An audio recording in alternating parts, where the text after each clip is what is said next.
Qui est-ce?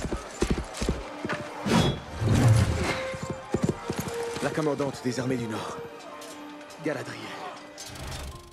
L'épisode 6 des Anneaux de Pouvoir, bah ça va, franchement il était pas mal l'épisode, il était ok+, on est d'accord. C'est pas l'épisode non plus qui va te marquer, y a pas des scènes qui vont te traumatiser jusqu'à la fin de ta vie, qui vont te rester en tête, etc. Mais objectivement le truc était plutôt cool. Bon, il y a quand même 2-3 actions dans l'épisode qui te disent bon stop, c'est un peu abusé. Et je pense qu'après, ça a été tellement une purge par moment avant que là, il y a un petit sursaut de lumière. Bon, t'as pas non plus envie de trop t'ambiancer, t'es un peu aigri sur le truc. Ce que je peux comprendre. Cependant, on va quand même essayer un peu de parler de l'épisode, parce qu'il se passe des choses. Et je pense que cet épisode, il est beaucoup mieux. C'est peut-être même le meilleur depuis le début. Bon, je pense que ceux qui ont détesté la série vont se dire, ouais, bah c'est pas un truc de ouf forcément. Mais c'est vraiment le meilleur, et surtout parce que on s'attarde sur ce qui est mon arc préféré depuis le début, c'est Arondir et la guerre avec Adar. C'est ce qu'il y a de mieux, le conflit avec les orques, tout ça, et en plus on en apprend plein là-dessus. Mais ça on va revoir à la fin de l'épisode. En tout cas l'épisode, comment il commence? Avec Adar qui fait un petit discours aux orques. Et il y a Waldraig qui est là au premier rang d'ailleurs. Donc rassurez-vous les fans de Waldraig, même si vous ne devez pas être très nombreux. Bon en vrai par contre le discours de Adar, il est un peu claqué au sol, franchement. Je trouve que ça fait plusieurs fois, ils essaient de faire des discours, pas forcément Adar, hein, il y avait Bronwyn, peut-être Galadriel aussi, qui essaient de faire des discours pour motiver les hommes. Ça tombe à l'eau, c'est éclaté. Donc pas convaincu par le discours d'Adar. Cependant, il y a Monsieur Waldraig qui est là, et qui m'a donné un petit sursaut à un moment, parce qu'il questionne Adar sur Sauron. Il dit, ouais, mais où est Sauron, mon gars? Qu'est-ce qui se passe? Et il n'y a pas de réponse de Hadar. Parce qu'il se fait couper la parole. Enfin, il y a un orc qui intervient. Et Hadar n'a pas l'occasion de répondre. Du coup, ça te rajoute un petit suspense. T'as envie de dire waouh, waouh. Les gars, c'est le 6e épisode. Il en reste que 2 après.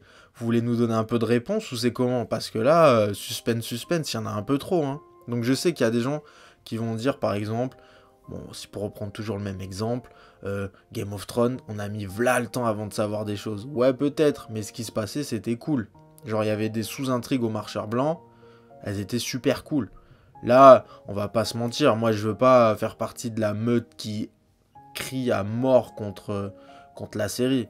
Mais les 5 premiers épisodes, il y avait des moments, on s'ennuyait fort, quoi. Ce qui n'est pas le cas dans cet épisode. Dans cet épisode, il me semble pas que j'ai fait pause pour regarder mon téléphone ou quoi que ce soit. J'ai juste fait pause pour prendre des notes ou quoi, mais j'étais dans l'épisode. Donc franchement, il y a une amélioration là-dessus, faut le reconnaître. Bref, en tout cas, les orques qui vont attaquer à l'intérieur du poste avancé des elfes. Et là, il y a Arondir qui leur a préparé un petit piège. En fait, il a fait fuir tout le monde. Et lui, tout seul, avec des petites astuces, il fait écrouler la tour, etc. Il piège pas mal d'orques. Et ça leur laisse un peu de répit aux hommes pour s'installer dans le village et préparer leur défense face à l'attaque principale. Donc en soi, la manière dont Arondir repousse les orques, c'est un peu stylé. Bon, on s'est fait à l'idée qu'Arondir, il est un peu cheaté, il est un peu badass. Là, je trouve que ce qu'il fait, c'est pas trop abusé. De toute façon, dans cet épisode, de manière générale, je trouve qu'Arondir, il est toujours très fort, mais il est moins abusé que dans les autres épisodes. Donc, ça va. Mais voilà, en tout cas, la repousse de Arondir des orques, elle est cool. Même si t'as un peu un sentiment d'arnaque, tu te dis, mais c'est bon quoi. Quand c'est que que la bataille elle va commencer, on en a marre. Et puis il y a aussi une petite tentative de développement sentimental entre les personnages, parce que c'est vrai que j'ai dit que j'avais pas trop d'affect pour les personnages, j'arrivais pas trop à me sentir proche d'eux, à être impliqué dans leur survie ou pas. Là, ils font des petites tentatives pour qu'on s'attache aux personnages. Il y a quand même une scène qui est assez réussie entre Bronwyn et son fils Théo, où il lui dit, en gros, redis-moi ce que tu me disais quand j'étais enfant, pour me rassurer. Ok, ça, je trouve que ça a bien fonctionné. C'est pas non plus un truc de ouf, mais quand même, faut reconnaître, ça a plutôt bien fonctionné. Par contre, après, t'as la scène du bisou entre Arondir et Bronwyn. Ça, c'était nul. Hein. Franchement, on n'y croit pas une seconde. C'est un truc quand même qu'on te tease depuis le premier épisode. C'est quand même un truc que, entre guillemets, ça doit être un événement au sein de la série. C'est personnes qui ne peuvent pas s'aimer, puis là elles sont à 2 doigts de peut-être mourir, d'affronter l'adversaire qui leur fait peur depuis le début de la série, donc ils s'embrassent, et c'est nul, c'est un peu raté. Bon, cependant, quand même, ils ont une petite conversation, Arondir et Bronwyn, qui nous permet de comprendre quelque chose sur Hadar, c'est que Arondir explique une petite tradition à Bronwyn, une tradition elfique, comme quoi il faut planter des graines d'Alfirine avant une bataille. Donc en plus de faire référence toujours au premier épisode, ça nous fait référence à la première scène de cet épisode 6 où Hadar plante quelque chose dans le sol, avant de partir à la bataille. Donc quand même on peut se dire, malgré tout, Hadar il continue à avoir des traditions elfiques. Alors est-ce que ça va être peut-être important par la suite, l'évolution de son personnage? C'est à suivre, on est en total suspense, il reste 2 épisodes. Bref, on est enfin les gars, à l'arrivée de la bataille. Enfin les orques, ils arrivent et ils vont combattre les hommes. Et franchement leur arrivée elle est pas mal. Tu vois les petites flammes floues au loin, etc. qui se rapprochent. Il y a une petite angoisse qui monte. Ça te tient presque en haleine. Franchement, c'est vraiment pas mal. Ils rentrent dans la ville, les orques. Bon, par contre, t'as Bronwyn, c'est devenu Xena la guerrière. Bronwyn, je comprends pas. Elle arrive, tac, ça tranche des gorges et tout. Elle est super forte. Ok, pourquoi pas. Bon, t'as les orques aussi qui décident tous de se diriger vers la taverne. Et ils avaient un petit accessoire quand même pour défoncer la porte. Ils ont un petit bélier et tout, y a pas de souci. Tu sais pas pourquoi, ils sont au courant inconsciemment que tous les hommes se cachent dans la taverne. Bon, ok, pourquoi pas. C'est pas hyper grave, mais on admet. Et t'as Arondir aussi qui se tape versus un orc balèze de fou qui sort de la salle et tout. Il galère, il se fait marave et tout. Et heureusement, t'as Xena la guerrière et qui est Bronwyn qui arrive. Pac, elle le défonce. Bronwyn, elle a fait du sale. J'ai pas compris pourquoi Arondir, qui est si fort, il défonce tous les orques en général. Là, il galérait. Peut-être parce que celui-là, il était un peu plus balèze et que Arondir était tombé du toit. Il était un peu affaibli, je sais pas. Un peu facile aussi. Mais bon, ça va. C'est pas un truc trop de nul non plus, quoi. C'est pas catastrophique. Donc ça va, ça passe. Donc là, les hommes, ils sont contents. Ils pensent avoir gagné la guerre. Mais en fait, c'était que le premier assaut d'Hadar. Parce qu'Hadar, il avait mis sous des armures les hommes qui l'avaient rejoint. Eh oui, parce qu'il a manipulé tout le monde. Du coup là, Arondir et son équipe, ils s'en rendent compte, ils se cachent dans la taverne et il y a le deuxième assaut d'Hadar qui arrive. Et là voilà, les mecs ils sont affaiblis, ils tiennent pas une seconde. Hadar il rentre dans la taverne et il dit « Moi je veux l'épée ». Du coup, bon, petite négociation, Arondir il dit « Laisse-les partir, sinon je te donne pas l'épée, je sais pas quoi ». Et Hadar il tue 4 personnes. « J'ai pas le time pour te négocier avec toi frérot, donne-moi l'épée ». Là, il y a la mère de Théo qui est en train d'agoniser, parce que je vous ai pas dit, elle s'est pris une flèche et tout, elle est en train d'agoniser. Hadar, il dit la prochaine, c'est elle. Et là, Théo, il craque, il dit, bon, ben, il faut que je sauve ma mère, et il donne l'épée à Hadar. Enfin, l'épée. Pour l'instant, si on a regardé que la série, on croit encore que c'est une épée. Ne méprisez pas le travail qui rend humble nos cœurs. L'humilité a sauvé des royaumes entiers pendant que la fierté les menait à la ruine. Bon, et ça serait pas un épisode des Anneaux de Pouvoir s'il n'y avait pas Galadriel. Bon, je vais pas tirer sur l'ambulance parce que franchement là, elle m'a moins énervé que dans les épisodes précédents. Faut dire que tu la vois beaucoup moins à l'écran et qu'en plus elle a beaucoup de scènes de bataille, elle a moins de dialogue. Il y en a quand même un avec Isildur, au début, ils sont encore sur le bateau qui quitte Numénor. Et elle parle avec lui et là t'as l'impression que ça y est, Galadriel a retrouvé une sagesse, ça y est, c'est vraiment un être qui a des millénaires, c'est vraiment un être sage. Elle a même une petite phrase préventive à Isildur, un petit clin d'œil qui malheureusement il ne va pas suivre. Mais je crois qu'elle lui dit qu'en gros l'humilité a sauvé des royaumes qui étaient menés à la ruine à cause de l'orgueil, quoi. Ça fait peut-être un peu référence à ce qu'il pourra faire un peu plus tard. Donc voilà, Galadriel qui retrouve un peu de sagesse. On les voit pas longtemps sur le bateau, ça va, c'est pas un épisode qui s'éternise sur le voyage et tout. Ils arrivent rapidement sur le champ de bataille et là t'as les troupes de Numénor qui arrivent à cheval et tout. C'est stylé, il y a une scène que j'ai bien aimée où ils découpent des orques avec une chaîne. Et c'est une chaîne qui relie deux cavaliers et t'as les orques qui passent au milieu forcément et qui se font décapiter. Bon, visuellement c'est stylé, après tu peux te dire bon, ça c'était vraiment efficace dans ce cas de figure là, dans les champs de bataille ça doit pas être tout le temps comme ça. Bon, ok, après je suis pas un spécialiste, mais c'était cool. Vraiment, visuellement ça c'était cool. Après t'as la reine qui est en hauteur avec 5-6 hommes.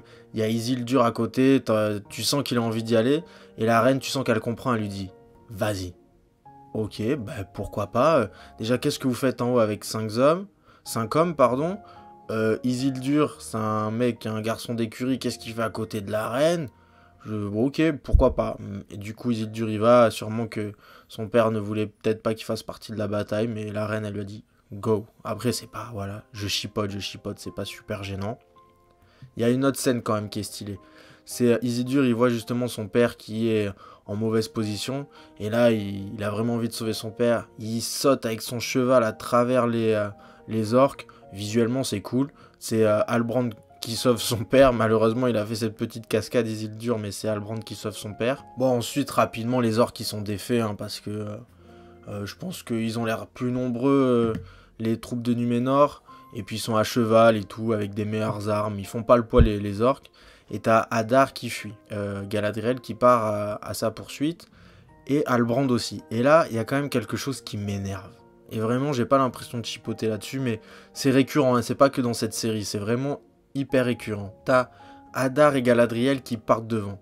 Halbrand, il part peut-être 10 secondes après eux, donc il a un peu de retard. Et tu vois que Hadar et Galadriel, ils galopent super vite avec leurs chevaux. En plus, Galadriel, elle fait la meuf qui parle aux chevaux, qui les accélère avec une petite formule magique elfique. Donc il trace.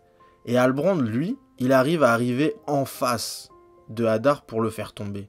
Moi, ça, je comprends pas. Ça, vraiment, c'est un truc, pour moi, c'est pas réaliste. Dites-moi si j'abuse ou pas, mais vous êtes là, vous êtes tous les trois à partir d'un point A, vous allez tout droit, et t'as le mec qui est parti en dernier, ça veut dire qu'il a réussi à vous dépasser, il connaît un raccourci, il vous dépasse, à tel point de faire demi-tour et d'arriver en face de vous. T'imagines la vitesse qu'il a pris?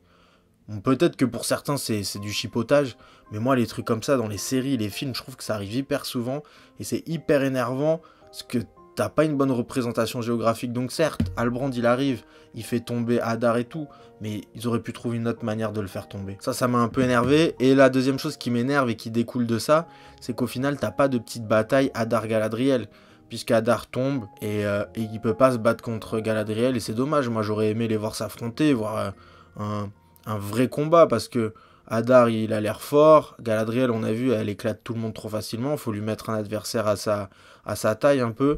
Donc j'étais un peu déçu. Bon, après ça a été vite oublié par la scène d'après, qui était un peu cool. J'ai bien aimé comment c'était filmé, comment la caméra était positionnée pendant la discussion Hadar-Galadriel qui se fait dans la grange. Et d'ailleurs c'était dans cette grange que l'épée était cachée, non? Il me semble. Et bref, quand même on apprend 2-3 trucs. Alors bon, 2-3 trucs, j'abuse quand même, parce que Hadar il prétend avoir tué Sauron. Pour moi, comment je l'interprète, je pense que quand il le dit il est sincère. Il pense vraiment avoir tué Sauron. Et je pense qu'il l'aimait vraiment pas Sauron, parce que Sauron se servait des orques pour arriver à ses fins. Alors qu'Hadar, lui, veut vraiment créer un monde pour les orques. Alors que Sauron, il veut juste se servir des orques pour assouvir son pouvoir. C'est vraiment ce qu'on apprend de l'épisode. Et on apprend surtout qu'il manquait quelque chose à Sauron pour réussir, après la défaite de Morgoth. Et ce qui manquait, c'est cette soi-disant épée. Donc voilà, on apprend 2-3 trucs, il y a des petites images. Bon, je pense que les gens qui aiment pas la série, quand ils vont voir les petites images pendant le récit de Hadar, ils vont vraiment dire encore que ça fait fanfiction. Et on peut pas trop leur donner tort, ça m'a pas sorti de l'épisode, mais c'est vrai, ça fait un peu fanfiction. Quand même, Hadar, il pousse à bout Galadriel, il lui dit, bah c'est toi, la vraie élève de Morgoth, c'est toi qui as vraiment pris le relais. Si tu veux chercher le mal, regarde dans ton miroir, elle pète un plomb. Faut quand même reconnaître que la scène d'avant, Galadriel, elle empêche Halbrand de tuer Hadar, mais là, elle est à 2 doigts de tuer Hadar. Et c'est Halbrand qui l'en empêche. Ça, c'est un peu n'importe quoi, mais allez, admettons, on est bon client. Et là, il y a quand même Hadar, quand il voit Halbrand, il lui dit, mais qui êtes-vous? Et Halbrand, il ne répond pas. Et là, j'ai l'impression que oui, Halbrand Sauron, ça commence à devenir flagrant, mais c'est tellement flagrant. J'espère que ça sera pas ça, surprenez-nous, mais en même temps, si c'est pas ça, j'aurais vraiment l'impression que vous avez abusé sur les indices et ils nous ont menés en bateau. Halbrand et Sauron, il s'est servi de l'armée de Numénor pour défaire Hadar, défaire son principal rival, récupérer maintenant, il a plus besoin de l'épée, on va le voir après. Et du coup maintenant, le terrain est cool pour lui. Si Hadar est défait et qu'en même temps Hadar a aidé à récupérer l'épée, Sauron et Halbrand, il a tout gagné. En attendant de voir la fin de l'épisode et le petit rebondissement, il y a quand même Halbrand qui est introduit comme roi, devant 20 pecnos, hein, les mecs qui survivent. Et tout le monde dit « Ah, c'est vous le roi, ben super, vous êtes le roi, on vous attend, bienvenue. » Ok, bah c'est cool, je suis le roi. buvons un verre. Là, ça commence à faire 2-3 trucs qui sont dérangeants dans l'épisode. Après, je veux pas m'acharner parce qu'en soi, l'épisode, je l'ai bien aimé, comme j'ai dit. Et peut-être que si les 5 premiers épisodes étaient au moins du même niveau que ça, on serait moins sévère sur la série. Mais il y a quand même ces petits trucs, ces petits scénarios un peu faciles. Et puis ces dialogues aussi, parce que c'est vrai que quand Bronwyn dit à Halbrand, est-ce que vous serez le roi qu'on attend?